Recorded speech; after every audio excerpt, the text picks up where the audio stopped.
In that case, Mr. Raju Rastogi, Yes, sir. can you tell us how an induction motor starts?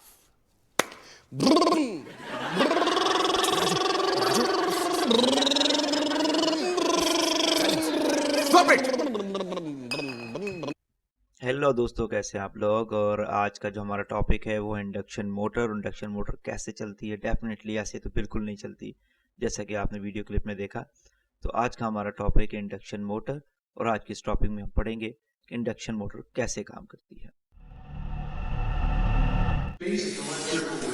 तो इस topic में जो हमने देखना है इंडक्शन मोटर कैसे काम करती है, उसमें हम जो मेन चीज़ें देखेंगे वो है कि इंडक्शन मोटर की डेफिनेशन क्या है, इसको इंडक्शन मोटर क्यों कहा जाता है, इंडक्शन मोटर की बेसिक कंस्ट्रक्शन को देखेंगे और इंडक्शन मोटर का वर्किंग प्रिंसिपल भी देखेंगे।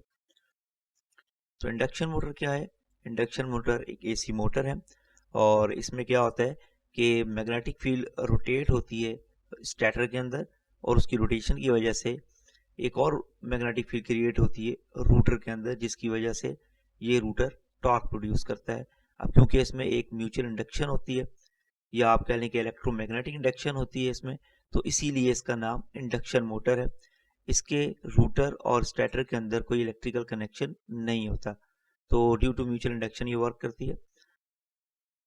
ये है हमारी इंडक्शन मोटर। इंडक्शन मोटर की कंस्ट्रक्शन को एक दफ़ा समझ लेते हैं।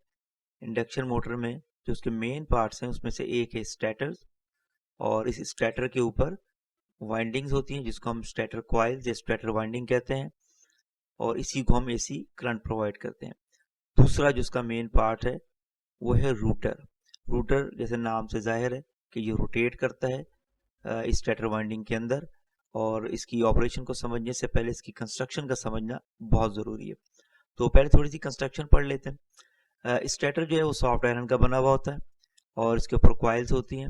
रूटर जो है ये भी सॉफ्ट आयरन का बना हुआ होता है, लेकिन रूटर के अंदर क्या होता है कि एल्युमिनियम के लंबे लंबे से रॉड होते हैं, और ये आपस में इस तरह कनेक्टेड होते हैं कि इसको कहा जाता है स्क्वेरल केज रूटर। अब स्क्वेरल केज क्यों कहा जाता है? आपने देखा है, पिक्चर में भी नजर आ रहा है कि एक पिंजरा टाइप है, एक केज टाइप है, जिसकी शेप एक स्क्वेरल केज की तरह है, जैसे कि पिक्चर में भी नजर आ रहा है। तो इसलिए इसका नाम स्क्वेरल केज रखा गया। अब ये स्क्वेरल केज में क्या है कि जो लंबे लंबे से रॉड हैं ये एल्युमिनियम या कॉपर्स के हो सकते हैं, नॉर्मली कॉपर के होते हैं, और ये आपस में कनेक्टेड होते हैं। और इन रॉड्स की जो एंड है वो एंड कनेक्टेड होता है एक रिंग के साथ। ये एक कॉपर का रिंग है जो दोनों एंड पे यहाँ पे कनेक्टेड है, जिसकी वजह से ये हर जो कंडक्टर है लेंथ वाइज उसका एक क्लोज सर्किट या क्लोज पाथ बन रहा है, और हम इसको देखेंगे इस क्लोज पाथ का आगे क्या फायदा है। और ये पूरे का पूरा रिंग जो है वो सॉफ्ट आयरन से कवर होता है, लिहाजा बाहर से देखने से हमें रूटर में ये रिंग या रॉड एल्युमिनियम के नजर नहीं आते। तो अब एसी करंट दिया जाता है, जैसा कि ये एसी मोटर है तो स्टेटर को एसी करंट प्रोवाइड किया जाता है, और जब एसी करंट स्टेटर कॉइल्स में फ्लो करता है तो इसमें एक रोटेटिंग मैग्नेटिक फील्ड क्रिएट होती है। अब रोटेटिंग मैग्नेटिक फील्ड क्या है और ये कैसे क्रिएट होती है, इसके लिए अलग से एक वीडियो ऑलरेडी बन चुकी है, आप वो जाके देख सकते हैं। उससे आपको ये आइडिया हो जाएगा कि इंडक्शन मोटर के अंदर या एसी मोटर के लिए रोटेटिंग मैग्नेटिक फील्ड कैसे क्रिएट होती है। डिस्क्रिप्शन में उसका लिंक भी मौजूद होगा, आप वहाँ पे जाके भी रोटेटिंग मैग्नेटिक फील्ड के बारे में फाइंड आउट कर सकते हैं। तो चलिए अपने टॉपिक की तरफ चलते हैं। तो जैसे ही एसी करंट फ्लो करता है तो स्टेटर वाइंडिंग के अंदर एक रोटेटिंग मैग्नेटिक फील्ड क्रिएट हो जाती है, और इस रोटेटिंग मैग्नेटिक फील्ड से क्या होता है कि नॉर्थ और साउथ कंटिन्यूसली चेंज होना शुरू हो जाते हैं, और हमें ये लगता है कि रोटेटिंग मैग्नेटिक फील्ड रोटेट हो रही है। याद रहे कि ये rotating magnetic field electrically rotate हो रही होती है, फिजिकली कॉइल्स अपनी जगह पे होती है। अब यहाँ पे होता क्या है कि जब भी रोटेटिंग मैग्नेटिक फील्ड या मैग्नेटिक फील्ड मूव करती है तो फ्राइडेज लॉ के मुताबिक ईएमएफ पैदा होती है। तो जैसा कि हमें पता है कि यहाँ पे मैग्नेटिक फील्ड रोटेट कर रही है, और यहाँ पे हमारे पास वो रॉड्स मौजूद है, लिहाजा यहाँ पे एक फ्राइडेज लॉ अप्लाई होगा, और इन रॉड्स के अंदर एक ईएमएफ इंड्यूस होती है, और फिर साथ में करंट भी फ्लो करता है। तो यहाँ पे फ्राइडेज लॉ अप्लाई हो जाता है, और इस फ्राइडे लॉस की वजह से एक ईएमएफ इंड्यूस होती है रूटर की रॉड्स के अंदर।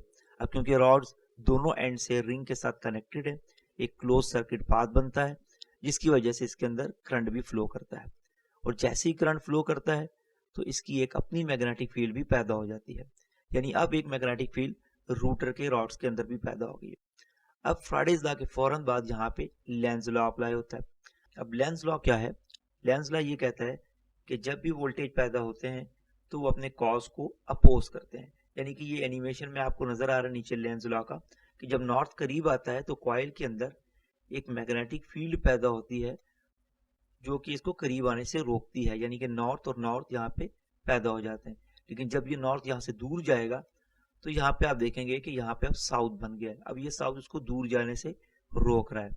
तो एज पर लेंज लॉ इस इंडक्शन मोटर में भी यही होता है। इसमें आप देखें कि जब इंडक्शन मोटर की रोटेटिंग मैग्नेटिक फील्ड रोटेट करती है तो यहाँ पे जो फील्ड पैदा होती है वो इसको करीब आने से रोकती है। इस एनिमेशन में देखें कि यहाँ पे ये नॉर्थ पोल है और जब ये मूव करेगा रोटेटिंग मैग्नेटिक फील्ड इस तरह क्लॉकवाइज या सर्कल में रोटेट करेगी तो इसके रूटर के अंदर एक मैग्नेटिक फील्ड और पैदा होगी ड्यू टू लेंज लॉ, और वो इसको करीब आने से रोकेगी। इसको जरा देखते देखिए, जब ये करीब आ रहा है नॉर्थ तो उसके अंदर नॉर्थ पैदा हो रहा है, और जब ये इससे दूर जाएगा तो वहां पे साउथ पैदा होगा। अब ये एज पर लेंज लॉ ये इसको रोकने की कोशिश करता है। अब क्योंकि ये उसको रोक नहीं पाता लिहाजा रूटर उसी की डायरेक्शन में मूव होना शुरू हो जाता है। अब इस एनिमेशन में आप देखेंगे कि आपको नजर आ रहा है यहाँ पे आप देखें कि जब नॉर्थ करीब आता है तो नॉर्थ बनता है, और जब नॉर्थ उससे दूर जाता है तो वहां पे साउथ बन जाता है। अब क्योंकि रोटेटिंग मैग्नेटिक फील्ड की स्पीड रूटर की स्पीड से ज्यादा होती है लिहाजा रूटर उसको फॉलो करना शुरू कर देता है। तो यहाँ पे भी सेम वही एक्शन होता है जिसको हम लेंज लॉ कहते हैं। लेंज लॉ के मुताबिक रूटर रोटेटिंग मैग्नेटिक फील्ड को फॉलो करना शुरू कर देता है और रोटेट होना शुरू हो जाता है, और इसी को हम कहते हैं रोटेटिंग मैग्नेटिक फील्ड, और यही है इंडक्शन मोटर की वर्किंग। तो उम्मीद है कि इंडक्शन मोटर से रिलेटेड ये वीडियो पसंद आई होगी। वीडियो पसंद आए इसको लाइक भी करें, शेयर भी करें और चैनल को भी सब्सक्राइब करें। Thank you very much. Basic electrical